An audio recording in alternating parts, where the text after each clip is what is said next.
L'examen du malade chronique. Ah, alors là, comme vous l'avez vu, on a commencé hier, enfin plutôt la dernière fois, ou la seconde d'avant, si vous venez de switcher sur cette émission, on a commencé à étudier un cas chronique de Hahnemann, de quelle façon magistrale il a débarrassé une syphilis secondaire. Très bien. Maintenant, ces exemples étant là, Hahnemann va commencer à nous préciser comment on doit commencer à étudier le malade chronique. Alors vous savez qu'on a eu toute cette introduction à l'analyse du cas, à la façon d'étudier, de demander les modalités, etc. Donc je ne vais pas revenir directement là-dessus, ça date du cours de première année, bien sûr. Mais ici, on va être centré spécialement sur comment essayer de comprendre la personne qui est rentrée dans sa pathologie chronique, quel sens ça peut avoir pour lui et donc pour nous. Alors, Hahnemann va faire ça en 4 étapes. En tout cas, c'est moi qui les schématise en 4 étapes parce que vous savez qu'un petit peu c'est le problème de l'organon, c'est que tout est au kilomètre et que derrière on n'a pas moyen d'y comprendre quelque chose. Donc, on va regarder d'abord les antécédents de MST. Alors ici c'est plus pratique à écrire, mais vous savez que je préfère le terme de maladie vénérienne en général, c'est quand même beaucoup plus joli. Deuxièmement, les traitements allopathiques que le patient a pu prendre et qui vont venir bouleverser le tableau et nous emmerder d'une façon habituelle pour continuer le traitement. Le mode de vie, au sens le plus large du terme, on verra tout ce que ça sous-entend. Et enfin, le mythe du long entretien. Donc ça, vous allez avoir aussi des choses qui vont mettre un petit peu quelques petites idées reçues en pièces.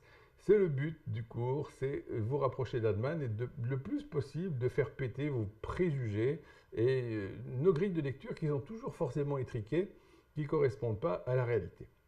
Alors, pour ne pas embêter Lionel, voilà, j'ai pris les commandes ici et on a un petit décalage, toutes mes excuses, voilà. Donc, avant d'entreprendre le traitement du maladie chronique, il est nécessaire de rechercher avec le plus grand soin, on verra la note dans un instant, si le malade n'a pas eu une infection vénérienne, syphilitique ou blénorragique. Alors, bien entendu, on y reviendra.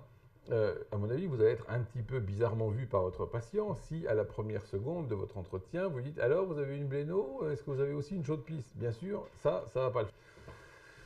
Qu'est-ce que ça signifie de rechercher ça avec le plus grand soin? Parce que bien souvent, on va omettre de le faire, et bien souvent, on va se planter, parce qu'on va avoir une combinaison de symptômes sur laquelle on ne va pas arriver à mettre clairement un miasme.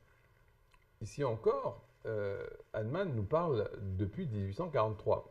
Et vous allez voir dans un petit moment que la situation a bien entendu complètement changé depuis cette époque. Et ce que Hahnemann a vu initialement sous la forme de pathologie vénérienne va être maintenant le résultat habituel des prescriptions allopathiques. C'est ça notre souci de tous les jours.